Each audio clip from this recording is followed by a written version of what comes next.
welcome everybody to Peg's Fireside Chats with Candidates. And this evening, we are lucky enough to have our Councilman Ben Kallos with us. So welcome, Ben. Thank you for having me, and thank you for having me not at 5 a.m. at the temperature level. Well, some of us, kind of get used to that. So we kind of wonder why everybody doesn't get up at 5 o'clock in the morning on Saturdays and Sundays. It's just... We are very lucky for your service to the community, and I wish every other community in the city had the same program you did. Tried to do it on the 60th Street on the other side of the river, but we got close, but we don't have you on that side of the river. Well, fortunately, over the next few months, we'll be there at a reasonable hour, 3 to 6 after school, Monday through Friday, and 2 to 5 on Saturdays. So NYJTL will be there outdoors at Octagon Park. Since I got Ben here, we'll put in a plug for the New York Junior Tennis and Learning Program. And a big thank you to Ben for supporting this service for the last 8 years. Thank you so much. Sincerely. I don't think you'd let me keep my job if we didn't fund it, plus it's great. And I'll be honest, what is the youngest? Because I'll be there soon. 5. So my daughter's 3, so I'll be there in 2 years with my daughter. Okay, sounds good to me. We'll hold a place for her. So everybody, Ben has a law degree from SUNY Buffalo, and he served as the chief of staff for Senator Jonathan Bing. He was also the policy director for public advocate Mark Green. And of course, all of us are more familiar with all the efforts that he's made for us since 2013 as the city council representative for District 5. So Ben, can you just kind of enlighten us as to why you actually went into politics? Sure. First, Joyce, we already went into a little bit of everything you do, but thank you for everything you do at Junior Tennis League, as well as Rick, and also to Ellen Polivy, who I've known since I was on Community Board 8, and we've been working on something called democracy for Roosevelt Island. Yeah. As folks watching this may know, but other folks may not, that Roosevelt Island is one of the few parts of New York City that is not a democracy. And this isn't a joke about de Blasio and communism or socialism. It is about the fact that Roosevelt Island is managed by REAC, the board of directors that is appointed, not elected. So that is where I got to meet Ellen first. So I'm Councilmember Ben Kallos. This is Pandora. And I grew up in New York City, in Manhattan on the Upper East Side. I lived with my grandparents and a single mom. And what I'll tell you is kind of what got me into it is just, it seems like anywhere else in America, you hear people talking about like how they struggled to get out. But here in New York City, everyone has to struggle to stay. And when I thought about it, I thought about my own life situation, about growing up with a single mom, about having to share a studio, and then eventually a 1-bedroom, and then eventually moving in with my grandparents where we still shared a 1-bedroom. And the fact that I was on free and reduced school lunch, and I was embarrassed for the other kids to know how poor I was. And so I ran for office in part so I could fix that. I made lunch free, we made breakfast free, and now I want to give universal after school to families and kids. And with that, feed them dinner. It's federally funded and we can end youth hunger. I'm a new dad. I've got a 3-year-old. I also want to make sure that we have free childcare. And so we didn't get pre-K on Roosevelt Island. We had to fight for that, working with the community, working with the Roosevelt Island Parents Network. We just won 3K. We're going to have another fight like that. There's so much, but I think for me, what really put a point on it is that the reason I think that we don't have affordable housing here and why it's so hard to live here is because I think politicians have been getting, developers have been getting billions of dollars in tax breaks. Politicians have been getting hundreds of thousands of dollars in campaign contributions. And tenants and residents on Roosevelt Island, all of us, we've been the ones paying the bill. So I wanted to run and do things no one else would ever do. So when I ran for city council, I didn't take money from real estate developers, corporations, or lobbyists. And I wrote a law to put more affordable housing back on the market, approximately 200,000 units. You can sign up for over almost 1,000 units right now at housingconnect.nyc.gov. We did 300 new units on Roosevelt Island, with another 600 preserved on island. Actually, we did about most of our affordable housing on Roosevelt Island, which is what it was created for. It was supposed to be for affordable housing, not for a lot of the luxury development that we've seen since on Southtown. So I think the reason I ran is I wanted to do things no one else would ever do and get a lot done. And I hope we'll get a chance to talk more about some of that. Excellent. So I'm going to answer the very first question that came up on our chat, and it's from Marty Bell. And Marty asked me, where's the candle? So Marty, here's your answer. There it is. Okay. Ellen, you got yours? Yeah, I got mine. And now we have our fireside chat. So now, Marty, you know the answer. They're right over here. We're kosher, Ben. Should we say is it Friday night? No, it's not Friday night. Okay. If we had it on Friday night, maybe we'd say the bracha, Marty. We could make pretend. Okay. So Ben, what are the top 3 things on your platform that you want to do something about, and what would you do about them? Sure. So I think we talked a little bit about education. So we've done the breakfast, we've done the lunch. Now let's feed every single kid dinner, and let's end youth hunger. Let's make sure everyone has childcare. So we did pre-K. We just got 3K funded. I'm going to need to work with all of you on Roosevelt Island to find additional seats, because the day nursery is full. PSIS 217 is dealing with the COVID restrictions. So we're going to need to find additional locations on the island. We're going to need to find providers to partner with. I want to make sure that we give every single child a laptop who needs one, so we can bridge the homework gap. I'd like to desegregate our schools, and I'd like to continue to invest in our schools. So that's education. That's number 1. We already talked a lot about the affordable housing we've been able to do on Roosevelt Island. I'd like to make sure that we continue to get more affordable housing on. Another key piece is I kept reading an obituary for New York City in our newspapers for the past year. Everyone keeps saying that our city is dead, and maybe it's the way people root against the Yankees, which is, I went to high school in the Bronx, so I like the Yankees. Don't know anything about sports other than I know that I like the Yankees, but people root against them. But one of the reasons people cite in their obituary for the city is that there's all these vacant apartments. So there's something wrong in a city where more homeless children wake up in a shelter than more single men. Homeless families make up 2/3 of the homeless in our city. And so that's why I formed the East Side Task Force for Homeless Outreach and Services. And we founded that with Gale Brewer and Senator Liz Krueger. I want to thank everyone on Roosevelt Island, because when we had an empty wing at Kohler and we had 50 men who needed somewhere to sleep, Roosevelt Island was willing to welcome them, and Kohler wouldn't let them in. And I was very nervous that they were going to shut down Kohler and turn it into more luxury housing or something worse. And with the recent investment, I'm hoping that Kohler is here to stay. But along those lines, there are more vacant apartments than homeless families. There's 10,000 homeless families. And so if we rented or bought 10,000 vacant apartments today, we currently spend $6,000 a month to house a family in a homeless shelter. $6,000 is enough that you could get a 2 or 3 bedroom anywhere in New York City, including on the Upper East Side, Roosevelt Island, anywhere. And we could actually start to desegregate too. So we could end homelessness for families as we know it, and desegregate the city at the same time and save money.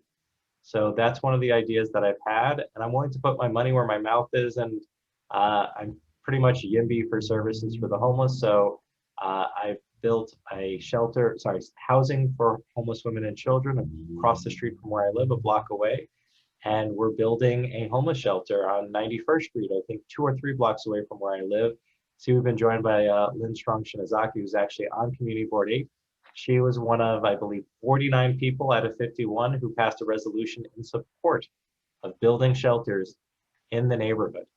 And I want to thank her. And she was also part of the cohort that tried to bring homeless shelter services to Roosevelt Island. So I think that's number 3. And then, sorry, affordable housing. And then the last part is just our parks and transportation. When I got elected, we kind of had, I think the tram had just been shut down and the F train was as reliable as it still is. We were able to get the ferry service for Roosevelt Island. We were able to get the renewal on the tram license. And I wish I could take credit for this, but before I got elected, it was 25 cents for the red bus, and now it's free. So we've seen transportation really improve. I don't own a car, and so public transit's pretty great. The one campaign promise I didn't keep is a zip line from the lighthouse to Gracie Mansion. And yes, that's a joke. It's something I always propose during participatory budgeting, but I'm only half kidding. So that's a little bit of the stuff we're working I want that. on. Ellen will be the first rider. I will. That sounds So like, Ellen, I'm going to pass this torch along to you. okay. There you go. You're up.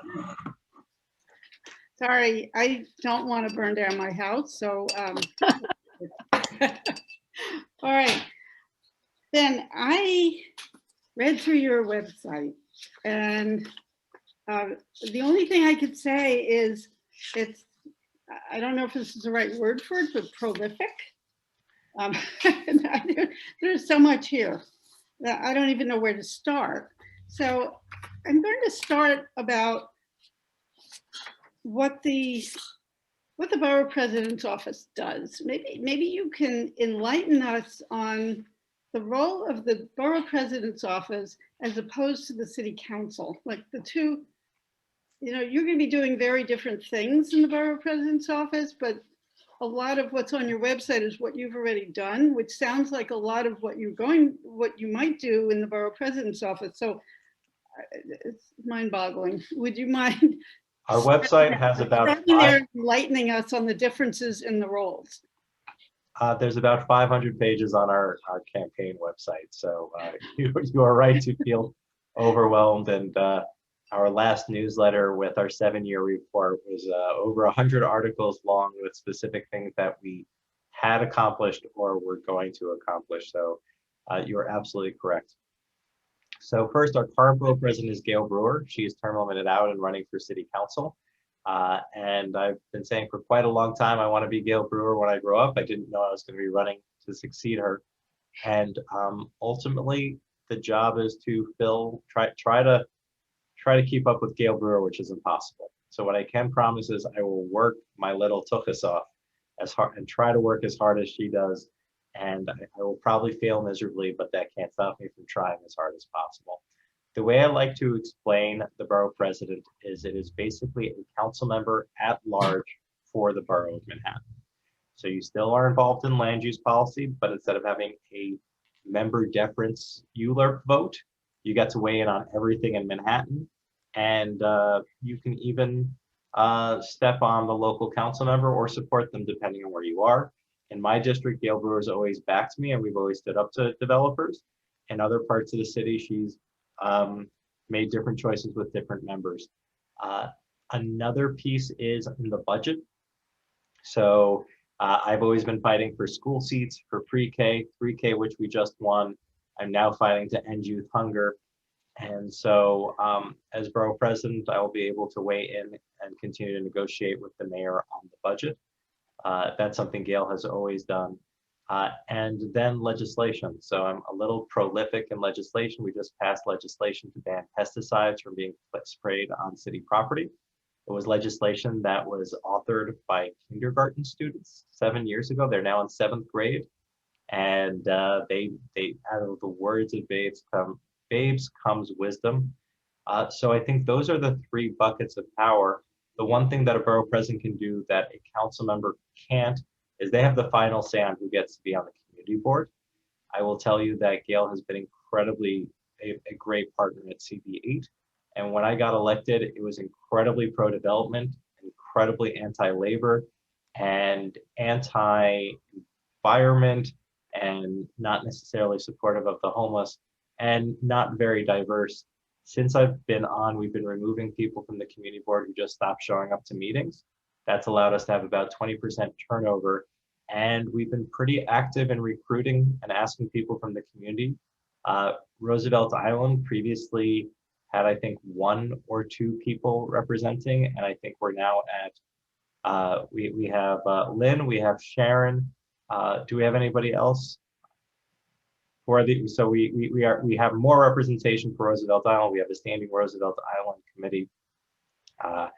We also have more residents of public housing. We have more young people. We changed the law with Gale so 16-year-olds can serve. So I don't know if we have any young people on this, but if you are under 16 or 16, please consider applying. We've appointed people from labor. We've appointed more diverse people to the board so that we actually have representation that shows the diversity and the beauty of our district. And we've been able to stand up to a lot of developments. The community board passed multiple resolutions against a proposed tower for 300 feet on 67th Street that would block out the sun in St. Catherine's Park, and that's coming to the community board in the next couple of months, but that's not something that would have happened before. The community board passed a resolution for bike lanes, and bike lanes are a part of our future. Every bike there is, that's a car off the street. This community board has helped fight for parks in the neighborhood. This community board has fought for labor standards. This community board is doing things that very few others are, and I'd love to bring it to the rest of the borough. So that's a little bit about all the different powers of the borough president. A lot. Right, that's great. So there were differences though between what you did in the city council in terms of passing laws and what you could do as the borough president in terms of how you do it. So what would be the differences? The big difference is as a borough president, in order to introduce legislation, you need a council member as a partner. So when I first got elected, we did a lot of legislation with Gale, and we got a lot of it passed. So that's the 16-year-olds on community boards. So that's one piece. The second piece is you don't have a vote. That being said, I would say most of the legislation I've been working on was fairly big. So banning pesticides, fairly big, something that I didn't need my vote to pass so much as the ability to introduce the legislation. We introduced the legislation on the campaign finance board, the new campaign finance system, so anyone can run for office without taking big money from real estate developers, corporations, or lobbyists. In that, yeah, I would just say the big thing is you don't have a vote, but since you can still introduce legislation and the borough presidents are so important in other ways that I don't know it would stop me from being as effective. The borough president can hold a hearing on issues. I have to double check whether or not the borough president has the power to subpoena. I just subpoenaed something from the de Blasio administration. Has anyone ever seen Black Mirror? So there's a show called Black Mirror, and they have this episode with these robot dogs that are just chasing humans relentlessly, and I don't want to spoil it for you, but it scared me. And then the city deployed them, and I was just like, how much are we spending on it? I bet we're spending more on these robot dogs than we are on social workers or on services for low-income communities that they're using to patrol. And these are usually low-income communities of color, particularly public housing. And so we actually subpoenaed information because the NYPD wouldn't tell us how much they were spending on the robot dogs. So we hope to have more information on that. So I wouldn't have a vote on legislation or on land use, but I think I've shown that where there's a will, there's a way, and the informal powers of a council member or borough president outweigh much more what you can get done. Right, right. I have a quick question. Yeah. Before we get off the subject, because this would be a real horror. Do the robot dogs have guns, Ben? I literally introduced legislation because I'm a big fan of Isaac Asimov to codify the first law of robotics that robots aren't allowed to harm humans. So I've introduced legislation, and Joe said, love your help passing it before I'm borough president. to say you cannot mount guns on robots or Thank you. flying drones. Wow. Thank you. Yeah, thank you. But you can mount teeth on them? They use it to knock down doors, and they did use a robot dog to assassinate somebody What? on U.S. soil. Yes. Wow. I didn't hear that last part. They sent in a robot dog with what I read in the paper is they sent a robot dog into what they believe to be a hostage situation, and it had a small explosive on it, and they detonated it to kill the person involved. Wow. And so I'm an attorney. There's a whole bunch of law about the predator drones and whether we can order murders of people on foreign soil, but we shouldn't be weaponizing robots. Ultimately, the idea is when police have a weapon, I don't know if we've been indoctrinated about it, but you see it on TV all the time, like stop or I'll shoot. And that's not how guns are supposed to work. You don't use a gun to stop somebody. A gun is an item of last resort used by a professional in a case where they believe that their life is in jeopardy. And so the robot's life is never in jeopardy because it is not worth what a human life is worth. And so there's no reason to weaponize it. Yeah. While we're on the subject of police, let me get Marty's question in here. Marty has asked, one other thing often cited in obituaries of the city is crime. What's your view of supporting police versus defunding the police? So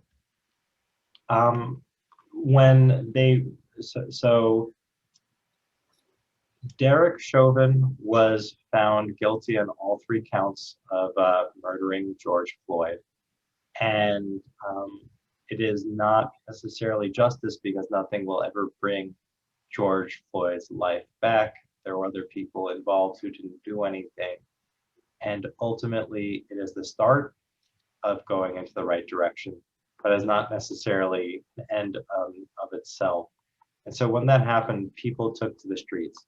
And I went out to see it, and I would be at Carl Schurz Park, and people were there with walkers, people were there with strollers, people were there with their dogs, and people felt very strongly about defunding the police. And I wanted to listen to them. I actually got 120,000 emails, including 20,000 emails from this neighborhood about it. And ultimately, there's a lot of politicians who will say, oh, I want to defund it, but I don't want to say those words. And they try to have it both ways. And I'll be at events in one place and they'll say it one way, and in another place they'll say it another. But ultimately, what we're talking about, and I do understand people have concerns with the language, but what we're talking about is on the Upper East Side, people walk around smoking marijuana, people smoke it in their homes, but there's no enforcement. But in East Harlem and in communities of color, there is. And so we have 2 different justice systems. Also, in my schools, we have, sometimes we have an officer there, but they're generally there. If you go to PSIS 217, I think it's a nice gentleman there. Usually have a nice woman there. They're usually older, they're sweet, they know everyone's name. But then there are schools where they have metal detectors, police on site. And so when you're a child, you're going to make mistakes. That's why you're in school. But at some schools, they get sent to the principal's office, and in other schools, they get sent to jail. So one of the pieces is to remove police from our schools. The next question is in parks and playgrounds. So actually, when I was running for office on Roosevelt Island, you have public safety. There were a lot of problems with public safety, and they were being overly aggressive. And so we've gotten public safety into a very different place because of activism from Aaron Feely-Needham and so many of you on this call. And sorry, that was a shout out way back in the day. That was a while ago. But in other parts of the city, we don't have public safety and we don't have the youth programs. And when kids are on a playground or in a city park and get in a fight or something, which kids do, it's part of life, they have a police intervention.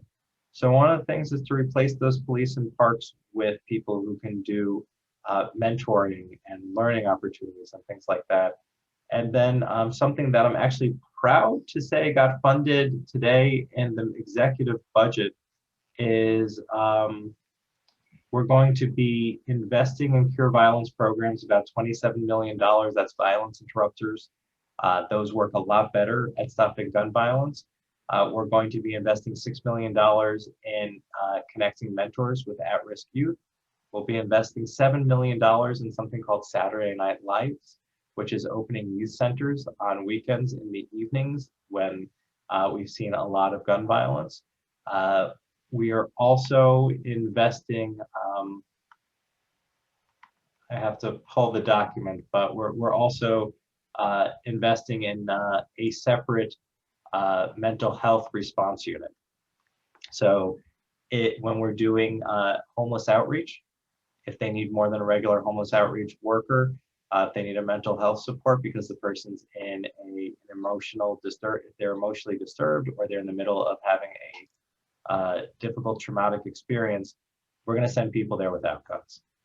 And especially where it's nonviolent and it's just the person who doesn't have a weapon and they're just having a meltdown of some sort, we're going to be investing a couple, I think, tens of millions of repurposing funds from that. So I think even if you talk to any police officer, they will tell you that these are all programs that they think will make things safer because they should be focused on violent crimes, on dealing with the 7 major felonies, on things where you actually need a person with a gun or with training to do detective work. We're going to spend $112 million on creating EMS social worker teams to deal with urgent nonviolent mental health needs. And we're going to be creating 25 new teams to bring critical mental health services directly to New Yorkers for $23 million. So does the borough president also have a say in the budget, or is that just city council? Gale Brewer was in the budget negotiations this morning with the mayor. She's always there. She's one of the only borough presidents who is there. The community boards pass budget statements. And I actually did a training for Community Board 11. I represent exactly 8 blocks of East Harlem. And it turns out that Community Board 8, the Upper East Side, Roosevelt Island, has double the trash budget, 3 times the trash budget of East Harlem. So I shared that, we discovered that while going over the budget documents. So we've been working with Community Board 11 and the borough president to try to restore funding for trash and cleanup in East Harlem, which is one of their top complaints there. So the borough president has a role in the budget. They submit documents to the budget process. The community boards are empowered in it. And ultimately, very few people read the budget. I actually wrote the law to put the budget online. And if you read the budget, you can become, you end up being one of the most powerful people in city government. Everything I've been talking about, 3K, pre-K, we actually did $874 million to restore the East River Esplanade. A lot of folks usually fight over a couple $100,000 or a couple $1 million here or there for this program or that program, or fund my nonprofit that a relative works at or whatever, which I've never done. And that has freed me to be able to fight with the mayor over billions and hundreds of millions of dollars and really get real wins for the city. That's great. This Roosevelt Island question, we wanted to acknowledge you for staying by us the whole way in the Cornell negotiations, and you went with us to every hearing. Much appreciated. If you're borough president, would you then hold Cornell accountable for every single one of those agreements that are in the lease with the city? Yes. We commit to that. And first thing for folks who may not know, Ellen, Joyce, and so many people as part of the Roosevelt Island Coordinating Committee, Rick, organized when Mayor Bloomberg came in and by fiat said that Cornell was coming. And so folks split up the testimony. I was very lucky to be allowed to join you in testifying on the issue. I got yelled at and threaten that nobody running or no elected officials were going to stand up to it. And ultimately, we've worked hand in hand with all of you over the past 7.5 years to make sure that they kept every promise. One of the big fears was that if they brought everything to the island by car, that it would be bad in terms of pollution, and it would also just take down the helix. And over the course of construction, we did lose the bridge a couple of times because it was going up and down too many times. But they did a lot by barge. And just so folks know, like, we've got, I think, 3 buildings up now. But everywhere where you see one of those mounds, you think those mounds are there because it's nice to run up and down the mounds, but you see Joyce nodding. Those mounds are there so that the ground doesn't settle. And there's a phase 2 and 3 expansion to Cornell. Those open fields that we all appreciate are going to become buildings. So absolutely. And I think one of the big things that I want to continue on is making sure we continue that partnership at PSIS 217, and really love to see it called the Cornell School on Roosevelt Island.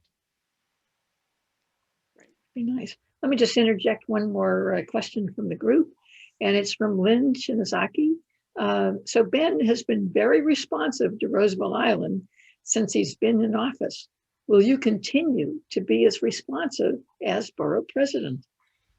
Yes, and I'd also like to restore a campaign promise of having somebody from Roosevelt Island on my staff. So we were very lucky to have Joe Strong on our team. He has a standing offer to come back if we can ever steal him back. I know that Lynn has other children, so they are welcome. But that being said, really anybody from Roosevelt Island, we'd love to have you on the team on the borough president's office. The Roosevelt Island is a very unique situation because of REOC with specific needs, but absolutely. Plus, there's just so much. When I got elected, there had been funding for the library. The funding was in jeopardy. We worked with Gale Brewer to restore the funding, and then we got the library opened and built. We had the same story with Blackwell House. Jessica Lappin was tenacious at getting funding, but a term is only 8 years, and so it can be hard to get things done. So when I came in, the first thing I had to do was fight to keep all the money, and then fight to get the money spent. And so we got the library opened, we got Blackwell House opened, we got the ferry opened, we got City Bike on Roosevelt Island, which Matt Katz first brought to my attention way back when in 2009, I believe, or 2012, when it was omitted, when City Bike was omitted from Roosevelt Island as part of the Manhattan rollout. We had a lot of people who are concerned about the youth center. We just cut the ribbon on a new youth center after the Department of Youth and Community Development heard community concerns. And listen, I'm kind of jealous that it's only for youth because I want to go there and hang out. They have some pretty cool Alienware PCs and a teaching kitchen. Then we also have an additional service provider. So we have the Roosevelt Island Senior Association doing programming over weekends and other times. And then we also have Carter Burden, who's come in and helped out. So we've really made sure support everything we could. And I think folks have been happy with public safety recently. So yeah, I at some point I've gone to many of you and Joyce, I think I haven't gone to you yet. So I'll talk to you afterwards, but I've been going to folks to say, have I hit all the things I promised to do when I ran back in 20? Pretty much. I think you did, pretty much. Absolutely. What's next on the docket here, Ellen? Okay, so Tricia Shimamura, who's running for your city council seat, has said that the state owes the city something like $4 billion for schools. Absolutely. So it's not my seat, it's your seat. I have the privilege of getting to sit in it for a little bit. I'm very lucky we are very lucky to have a number of well-qualified candidates. I want to say that we don't have enough women in elected office. And the only way to do that is to elect women. For my role in it, I've actually been asking women to run for my seat and any seat I've endorsed. I think 9 or so women to run for the city council. And I'm hoping to change the number of women in government and in the council so women are actually represented. Right now, women make up 51% of the population in New York City. I haven't seen the new census numbers yet, but I think it's something like 10 or 20% of the city council. So there are a number of great women running. Trish is one of them. And in terms of education funding, since Trisha has shared it with the federal funding and with the state funding, there was something called the Campaign for Fiscal Equity. And what that was a lawsuit brought by urban places like New York City, because as it turns out, suburbs get more money for their schools for the state than the city does for our urban schools. And so we finally got, I believe, $1.1 billion in funding for the Campaign for Fiscal Equity. Let me just double check because we literally just went over the budget today. And we also got funding from the federal government.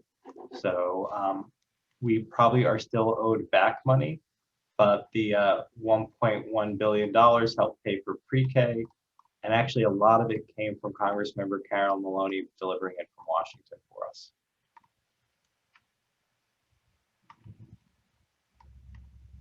So you think we're going to get that money? Oh, we're going to get the money. And the other piece is PSIS 217 and schools on the Upper East Side weren't getting their full share of the budget. They were getting 80% of the money. So they'd be saying, okay, you're entitled to $10,000 per student, but we're only going to give you 80 cents on the dollar. So instead of getting the 10,000 we owe you, we'll give you 8,000. Now everyone's going to get 100% peer student funding. So the back money, I don't know, but moving forward, we're going to hopefully have that funding. We just need to make sure we have good representation in Albany. Rebecca Seawright's our assembly member. She's on the education committee. She fights like hell. And it doesn't hurt to have Senator Serrano and and Liz Kruger representing the East Side for us.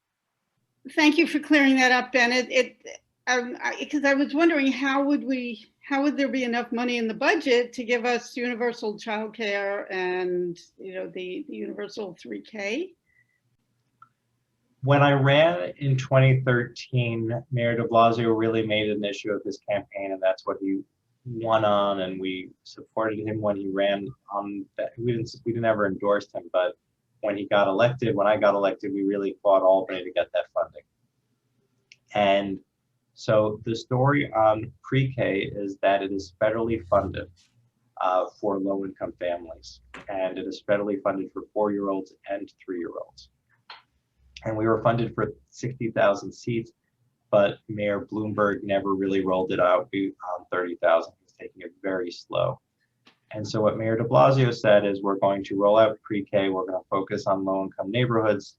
And when you say universal, all of a sudden it's a lot easier to get everyone to apply.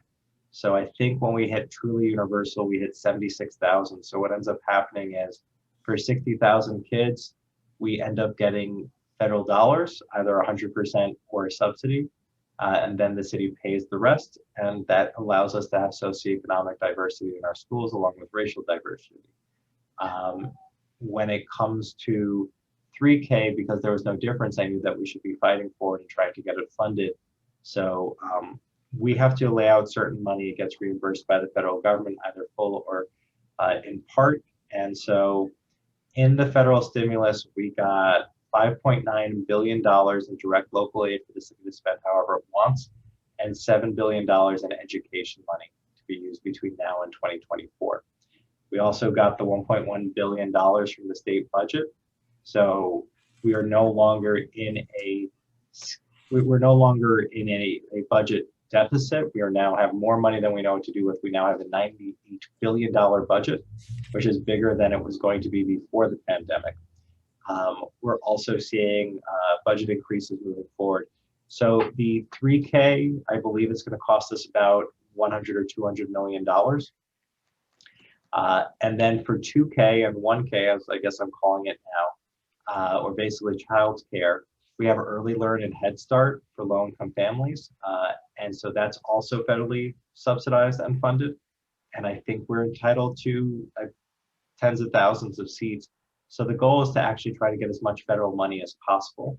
And then ultimately the great piece is, and the honest truth is,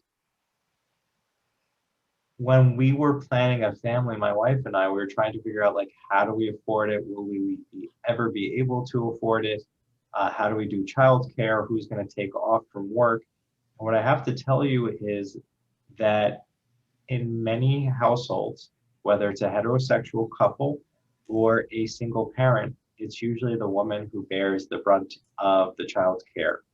And what we also see is that there's usually a gap, and the gap relates to how soon you can get into school. So if you have kindergarten, that means 5-year gap. With pre-K, that brought it down to a 4-year gap. With 3K, that brings it down to a 3-year gap, which starts to change how devastating it can be on a career.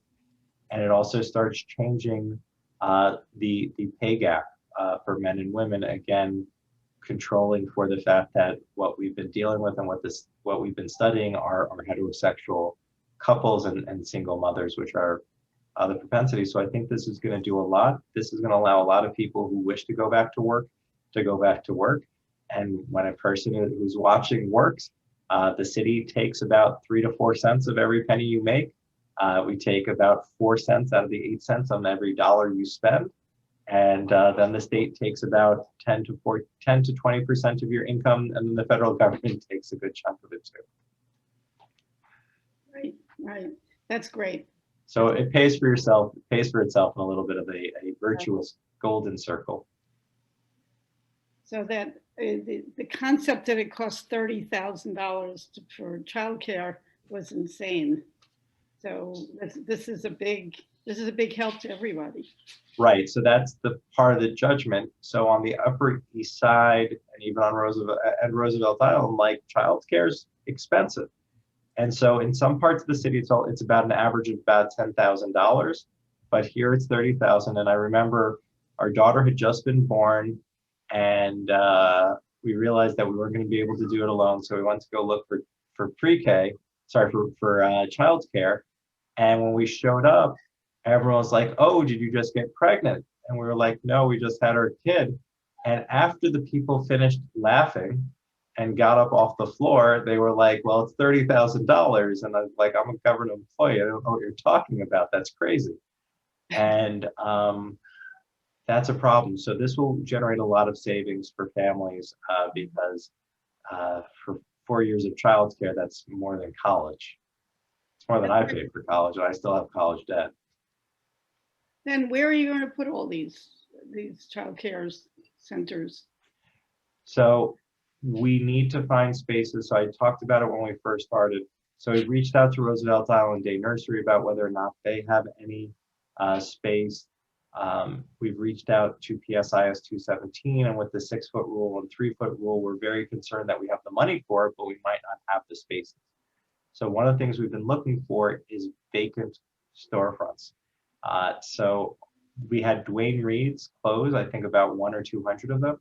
We basically need 10,000 square feet on a first floor, second floor, or basement that is ADA accessible, and the city can come in and set up an 80-person school, and those are pre-K centers.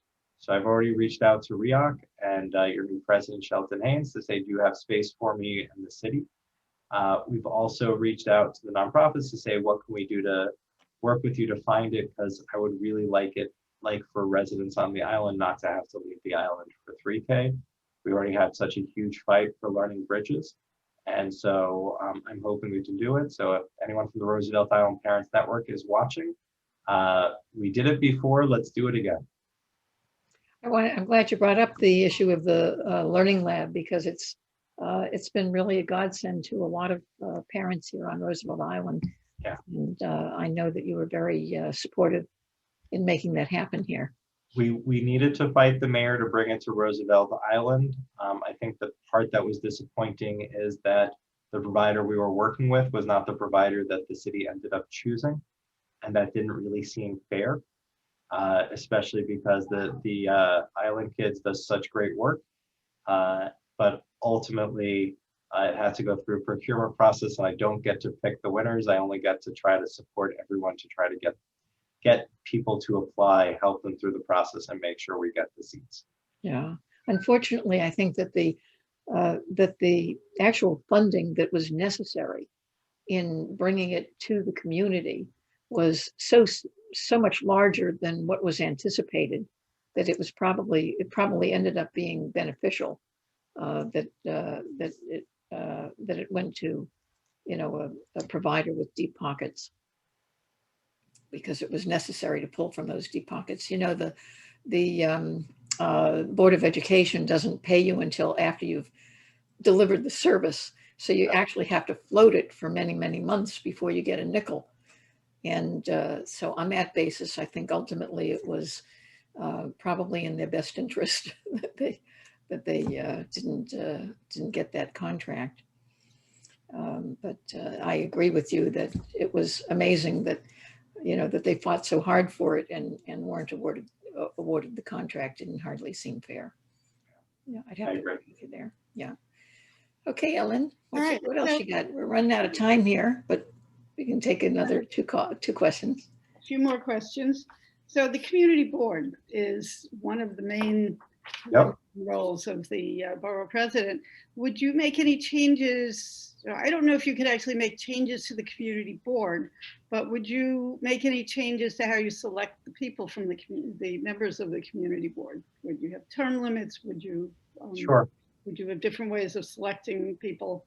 So a big difference between Gale Brewer and I is our view on term limits. Gale is against term limits. She'd still be working for Ruth Messenger if she could. I believe in term limits for the President of the United States.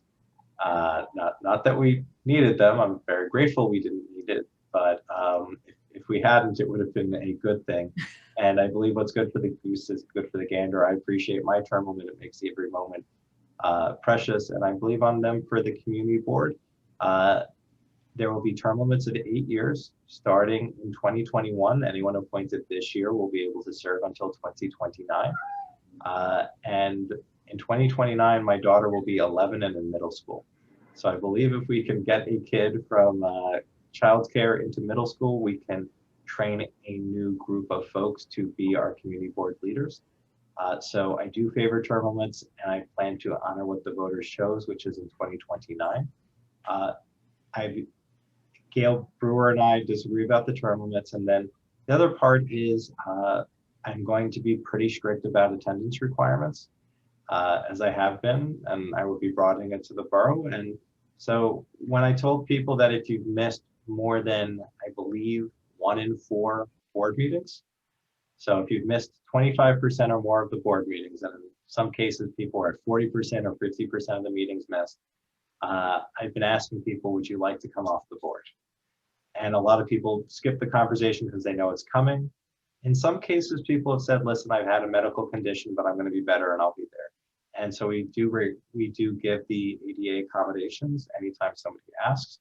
We make accommodations for families, things like that. Life comes up, but if the reason folks didn't show up is they stopped being interested, that's okay. We just want to make the space for somebody who is. So that's one thing I'd like to bring to the rest of the borough. I've also wanted to make sure, you've heard a little bit about appointing high school students, which we've been doing every single year. We have a fight with Gale Brewer over who gets to do that every year. Trying to increase the diversity, the representation of public housing, representation of Roosevelt Island. So I want to keep doing that. One of the big questions I ask, and many of you have gotten it, is how tall is too tall? And how do you balance the need for building affordable housing with preservation? And so that's one question that I ask people, to try to make sure we get a strong board who's willing to fight for the community. Another question I ask is, tell me about your thoughts on bikes.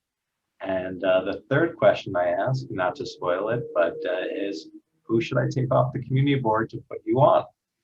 And it's a very tough question, but it usually forces a handful of different responses. One response is, well, I've never been to a community board meeting. To which I say, well, I'd like you to go to some meetings and then apply next year. And if they say, well, I don't think anyone should come off the community board, I love everyone out there, I'm like, okay, well then, what have you. But my goal is hopefully to get people to think about the decision of the fact that it is a little bit zero sum, and try to get some pretty strong people on. that being said, there's one person I put on the community board who I disagree philosophically. He is very pro-development, but he also happens to be in finance. Happens to be in MAI. And on the community board, we need architects, we need engineers, we need people who understand computers, and we need people who understand finance. And this person who's incredibly pro-development has sided with me against developments left and right. I've gone to him and been like, what's going on? You're supposed to be the pro-development person. And he's come back to me and said, every project the city's getting screwed on. And so there was a NYJTL infill that I think he single-handedly killed, where the city was supposed to get $60 million on it. The city was getting $30 million on it, and he was apoplectic. And once he exposed that the city was getting shortchanged by $30 million, the project kind of fizzled. And I stopped him one day and I was like, so if they give us the $30 million, if they'd given us the full 60, would you have supported the project? He's like, absolutely. And I was just like, but you oppose it? And he's like, yeah, because like it's my tax dollars and I don't want to get a bad deal. And whether it's this project, that project, or the blood center, or what have you, there's something wrong that even when somebody who is ostensibly pro-development can't support any of these discretionary projects. And that being said, the community has supported some great projects. We did the Rockefeller University, a whole new campus, 3 blocks long. You can see it from Roosevelt Island. We've worked with residents to change where the lighting is from that project. We did a new HSS building that's coming up. We've been doing a whole bunch of things, but it's just interesting what sometimes happens. So I'm going to interject one more question from the chat so that we give Ellen the last question. So this is coming from Lynn Strong also. What was the hardest battle that you fought for Roosevelt Island? I would say it's a 4-way toss-up. I really took the promise of City Bike very seriously. They had no interest in coming to the island. They wanted to get paid to come to the island. We ended up playing pretty hardball. We brought Lime Bike here to see if they wanted to be here. But then we heard from RERA that you didn't want your own bike share. You wanted to be part of the City Bike share. So we ended up forcing City Bike to come to Roosevelt Island, amending a citywide contract and getting them to do it without charging us anything. So that one was hard.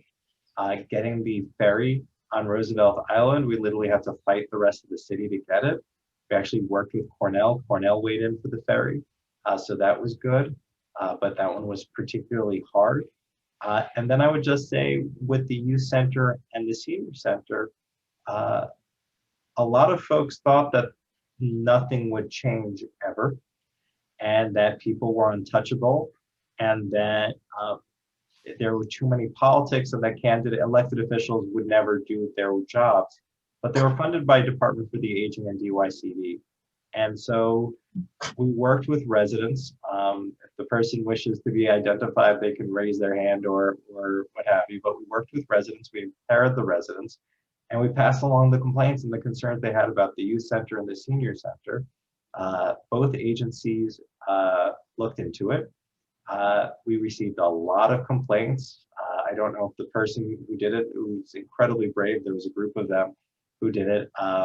If they received threats, I know we got a lot of pushback. I know that my email got taken over from both sides, but we were able to come in, bring in new providers, and I think our youth are going to be better served and our seniors are definitely being better served. And I think those were 3 particularly hard fights where no one thought we were going to get a ferry, no one thought we were going to get bike share, no one thought we could get a new youth center or senior center, but we got it done. And how about an elevator to the 59th Street Bridge? Nobody thinks you can get that done. So I've spoken to Cornell, I've spoken to the Tisch family to see if they would fund it. I've spoken to Jeremy Birdie. If we can get the design, if I can get a design from somebody, I'd like to figure out the price to get it done. I think the thing is we need an elevator and a staircase. But either way, I think we can do it in a way that would be unique. And I think one last piece, which I just remembered from Gallery Riva, is I would really love to figure out what to do with the old steam plant and whether we repurpose it to more community space or an art space or just what have you. It's just between that and the Renwick ruins, there's still those are two things I just realized are still on the list.